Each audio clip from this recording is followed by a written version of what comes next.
পয়লা মে দিবস শ্রমিক আন্দোলনের মাধ্যমে আমাদের যে শ্রমিকের যে দিনমজুরের যে দাবি, এই দাবি ক্ষেত্রে অনেক নির্যাতিত নিপীড়িত শ্রমিকরা ঠিকভাবে বেতন পাচ্ছে না।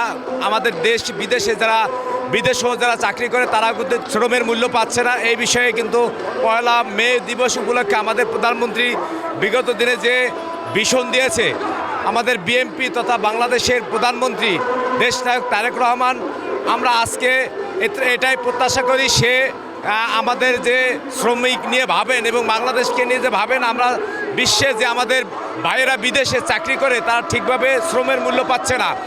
এর দ্বারাও আমি মনে করি আজকে আমাদের বাংলাদেশের কর্মসংস্থানগুলো যে শিল্প কারখানা, যত শ্রমিক, নৌ পরিবহন থেকে শুরু করে গণপরিবহন, সর্বশ্রেণীর শ্রমিকদের স্বাবলম্বীর জন্য যে প্রত্যাশা, আগামী দিনে যে প্রত্যাশা পূরণের লক্ষ্যে আমাদের প্রধানমন্ত্রী আজকে ভাষণ দেবেন। এই আজকে বাংলাদেশের প্রধানমন্ত্রী হিসেবে পয়লা মে আজকে ভাষণ দেবেন। আমরা এটাই প্রত্যাশা করি প্রধানমন্ত্রী যে আমাদেরকে যে শ্রমিকদের যে ন্যায্য অধিকার এটা আমরা পাবো ইনশাল্লাহ। আমাদের কর্মসূচি আছে, আমাদের শ্রমিকরা যারা অবহেলিত, যারা ক্ষুদ্র বিভিন্ন বিষয়ে, যেমন একজন হোটেলে চাকরি করে সেও কিন্তু একজন শ্রমিক, একজন গাড়ির হেল্পার সেও কিন্তু একজন শ্রমিক। আসলে অবহেলিত এদেরকে কিন্তু কেউ, কোনো মালিক বা কোনো শ্রমিকরা তাদেরকে কিন্তু জিজ্ঞেস করে না, কোথাও কোনো তাদের পূর্ণতা পাচ্ছে না। আমাদের বিপ্লবী দল খেটে খাওয়া দিনমজুর মানুষ, কৃষক, শ্রমিক, সর্বোপরি মানুষকে নিয়ে আমরা ইতিমধ্যে হাতে নিয়েছি। আমরা সবাই দাঁড়ে দাঁড়ে গিয়ে আমাদের বিএনপি তথা বিএনপির যে কর্মসূচিগুলো এটা বাস্তবায়নের লক্ষ্যে আমরা কাজ করব এবং দেশনায়ক তারেক রহমানের যে কর্মকাণ্ডগুলো আমরা তাদের মাঝে বলে আমরা আগামী দিনে তাদের ন্যায্য পাওনা অধিকার ফিরিয়ে পাওয়ার জন্য কাজ করব বিপ্লবী দল।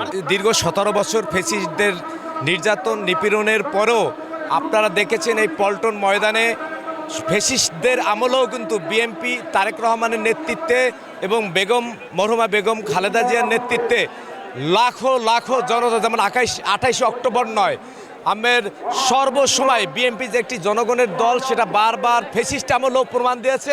এখন তো আমাদের নেতৃত্ব ইনশাল্লাহ জনগণের ভোটাধিকারের মাধ্যমে আমরা বিএনপি ক্ষমতা এসেছে। আমাদের প্রধানমন্ত্রী জনপপুলিটি এশিয়া মহাদেশ না, শুধু সারা পৃথিবীর মধ্যে সবচেয়ে জনপপুলিটি প্রধানমন্ত্রী তারেক রহমান। এই তারেক রহমানের যে জনগণ যে প্রত্যাশা সেটা পূরণের লক্ষ্যে কিন্তু কাজ করছে। আমাদের দেখেন কানায় লাখো জনতা ভরে গেছে।